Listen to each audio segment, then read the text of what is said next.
Hello everyone, Patrice Suwano again here. Good evening. Today's topic is about how to interpret the discourse, and specifically I'm going to talk about metaphor, irony, schema, and the power of advertisements. Now the essential point of my lecture on this series of video is that we are constantly influenced by the things that we read, by the advertisements that we watch, by the advertisements that we read, that we watch on movies, on televisions, on your gadgets. Yeah. We are driven by them. I'm going to show you the mechanism of advertisements and all kinds of discourse in influencing your mind, influencing the way you perceive reality. Yeah. So your reality, the way you perceive reality is shaped by the language that you read, by the language that you listen to when you are watching different kinds of media. And practically every genre that you are watching, that you are understanding, always influence the way you think about reality, always influence the way you perceive reality. Yeah. And it's they do it in a very clever way, so clever that sometimes you are not conscious about the process. You are not aware that you are actually being driven by the language that they use, by the elements of discourse that they use. Yeah. That's an interesting aspect of discourse analysis. Okay, so without further ado, let's dive to my PowerPoint slides. Okay, so ladies and gentlemen, this is our topic for today: metaphor, irony, and advertisements, and its power to influence our behavior. Now, this is the material. Metaphor, irony, schema, yeah, it's also important, the power of advertisements. And those are the four topics that I'm going to cover on this opportunity. It's taken from this book, chapter 4, Interpreting Discourse. So the essential point of this chapter is actually when we interpret discourse, there are many factors that come into our mind. Our schema inside our mind, the ability to infer a message, the stimulus that is given by the advertisements or by the sentences or by the utterances out there. Okay, so let's dive into the topic. Okay. Now let's start with metaphor. Metaphor is actually a figure of speech that makes a comparison between two unlike things. As a literary device, metaphor creates implicit comparisons. So when you see a metaphor, it's actually a comparison of one thing to another thing.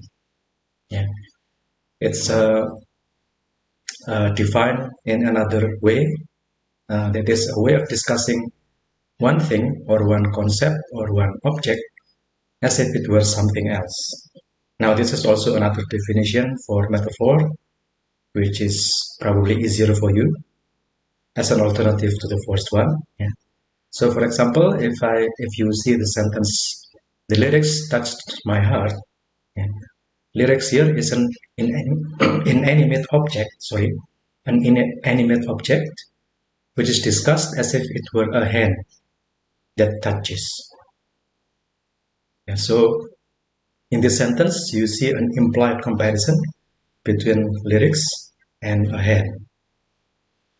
Lyrics is an inanimate object, and it is described as if it were animate objects, which can touch a heart.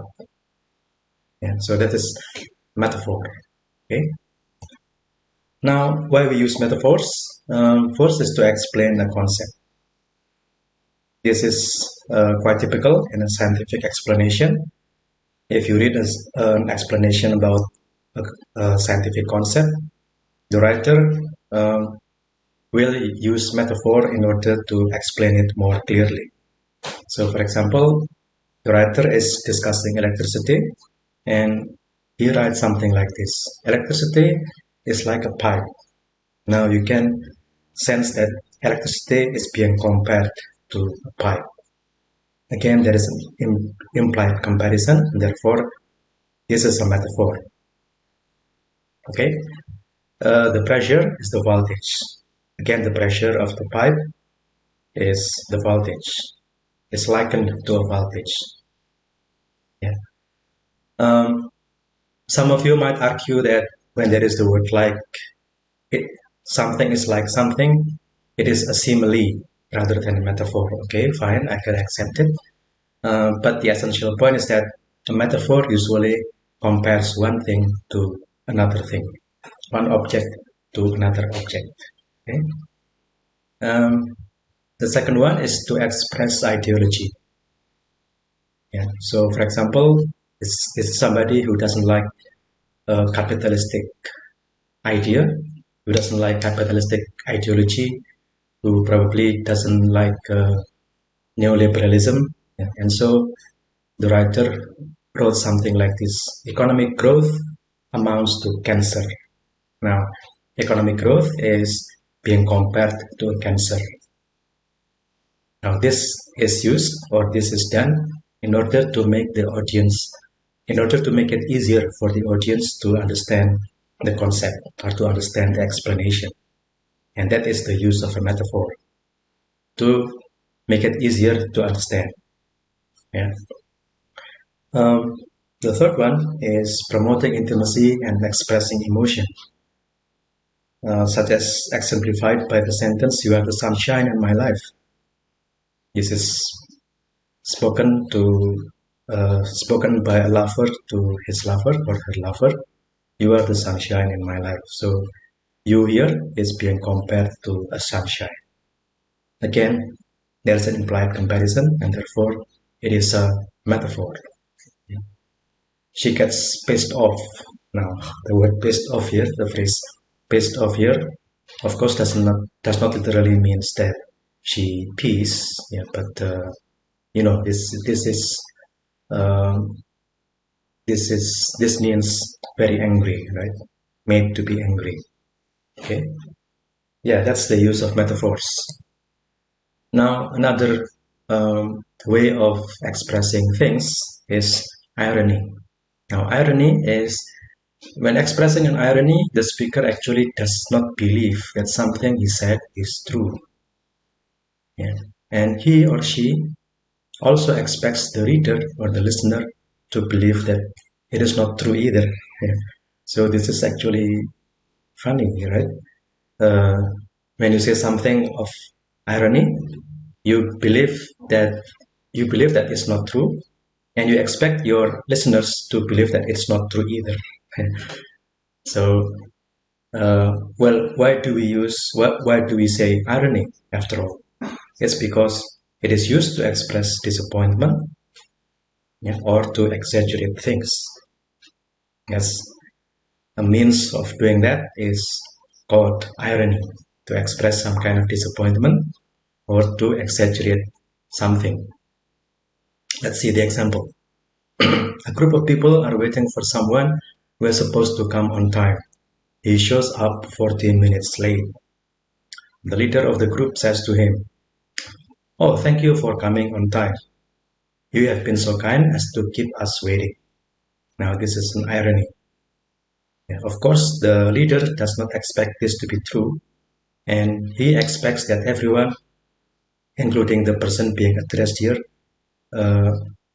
to see that it is not true either. Yeah, this is just an irony. It's contrary to the fact. And of course, he doesn't really want to thank him for coming late. Yeah. So that's irony. Yeah. Okay, another example would be a father says to his son who scores poorly, "Good son, you earn 25, 30, and 46. Keep up the good work." Again, this is an irony. Yeah. Of course, this is not true.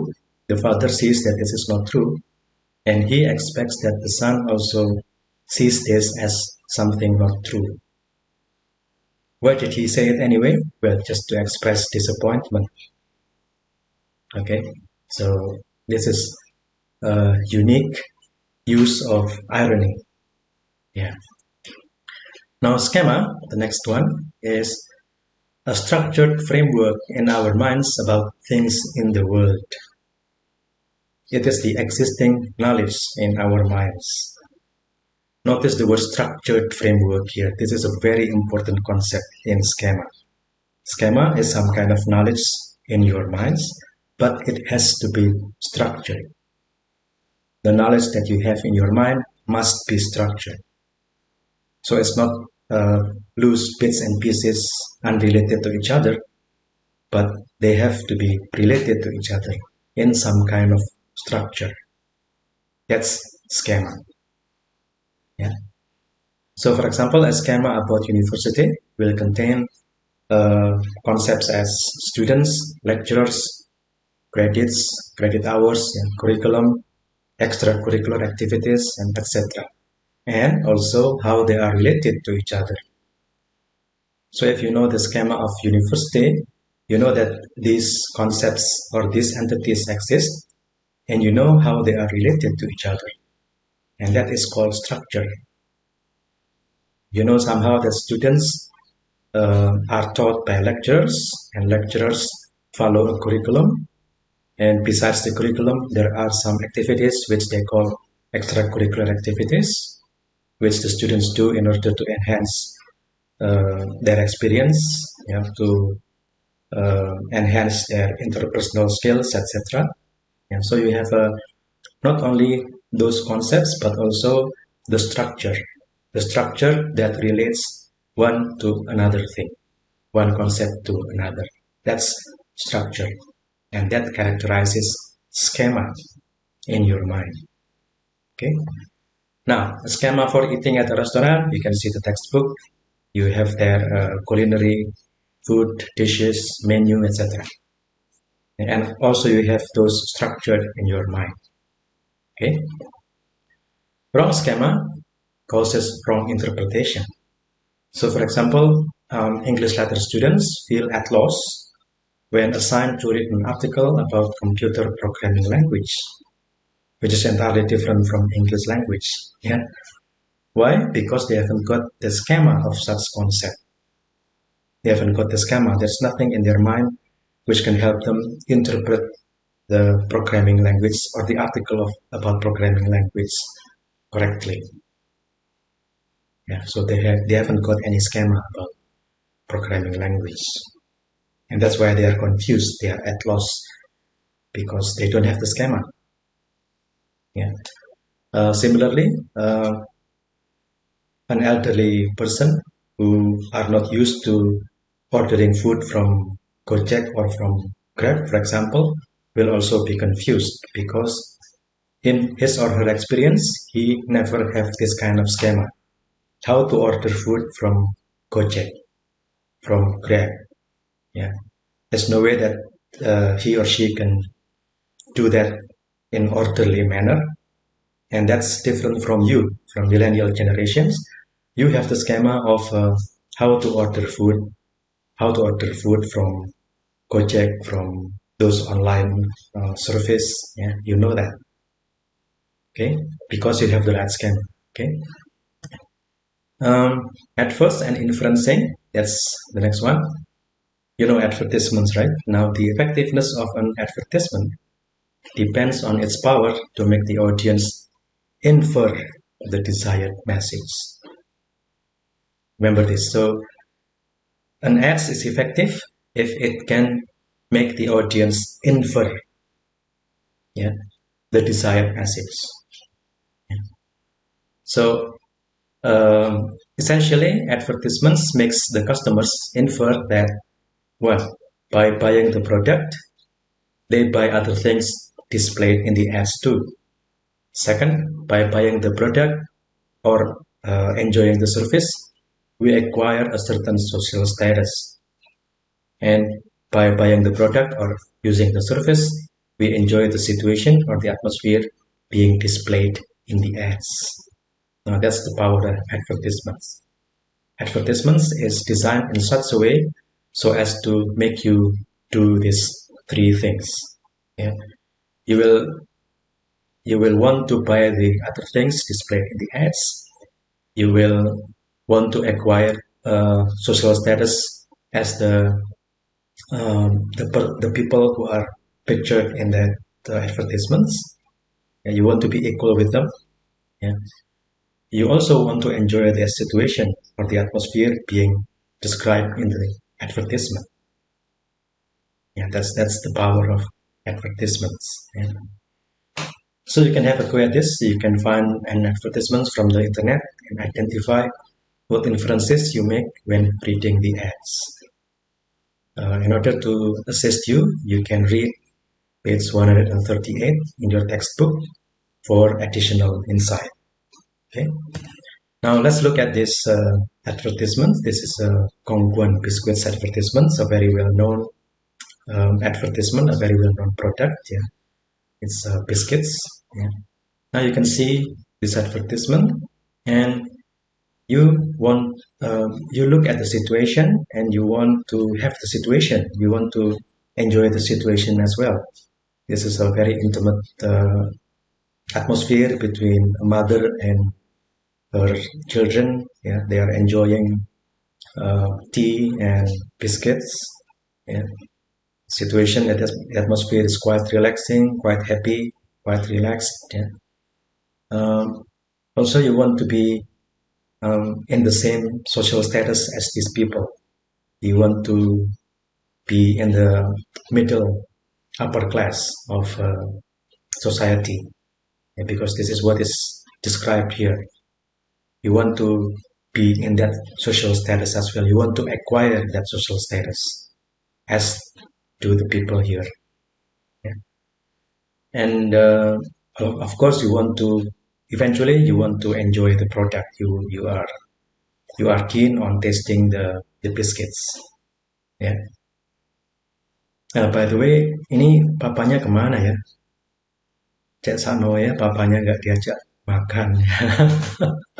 Okay, maybe the dad or the father is the one taking the picture. Okay. Okay. Well, anyhow, this is an example of advertisement with the power of influencing your behavior. Okay.